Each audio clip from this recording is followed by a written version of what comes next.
Je mets mon clignotant à droite et j'avance jusqu'à ce que mon rétroviseur latéral soit aligné avec le rétroviseur latéral du véhicule stationné en gardant une distance entre les rétroviseurs d'environ 30 cm. Je mets à reculons, je tourne mon volant un tour vers la droite, je fais mes vérifications et quand je peux, je recule. Cette caméra de recul a 3 lignes horizontales comme la grande majorité des caméras de recul, donc je recule jusqu'à ce que l'extrémité droite de la ligne du milieu atteigne le bas du trottoir, comme ici. Ensuite, je tourne mon volant complètement à gauche et je recule jusqu'à ce que le véhicule soit le plus droit possible. Dans ce cas, j'ai besoin de redresser encore un peu, donc je tourne mon volant au complet à droite, j'avance un peu, puis je le tourne un tour et quart à gauche pour redresser mes roues.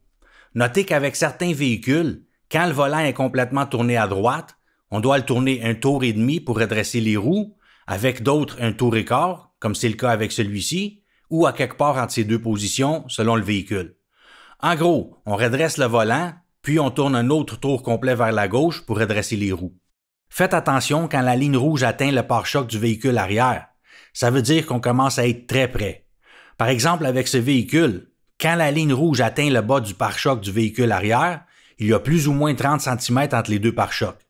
Mais ça va varier en fonction de notre véhicule et du véhicule derrière. Donc, dès que la ligne rouge atteint le pare-choc du véhicule derrière, on corrige.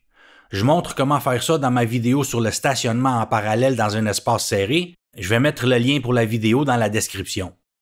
Maintenant, comme je le répète souvent dans mes vidéos sur les stationnements, ce point de référence dépendra de la taille de votre véhicule et peut-être aussi de votre caméra de recul.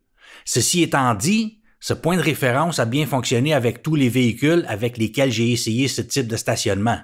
Un bon truc pour trouver votre point de référence, c'est de faire la manœuvre à l'envers. Commencez avec votre véhicule stationné et bien positionné et avec suffisamment d'espace devant pour sortir en une seule manœuvre. Tournez votre volant complètement à gauche, avancez jusqu'à ce que vous voyiez la plaque de l'autre véhicule au milieu de votre fenêtre. Ensuite, mettez à reculons de façon à pouvoir voir la caméra de recul et prenez en note quelle partie de quelle ligne de la caméra touche le trottoir. Comme vous voyez ici, c'est l'extrémité droite de la ligne du milieu. Si vous essayez cette méthode et vous frappez continuellement le trottoir, tournez le volant complètement vers la gauche un peu avant que l'extrémité de la ligne du milieu atteigne le trottoir. Si vous êtes toujours trop loin du trottoir, tournez le volant complètement vers la gauche un peu après.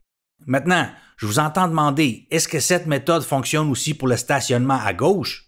Oui, même procédure, mais avec les directions inversées. Si vous voulez, je peux faire une vidéo avec la procédure au complet, mais c'est pratiquement la même chose.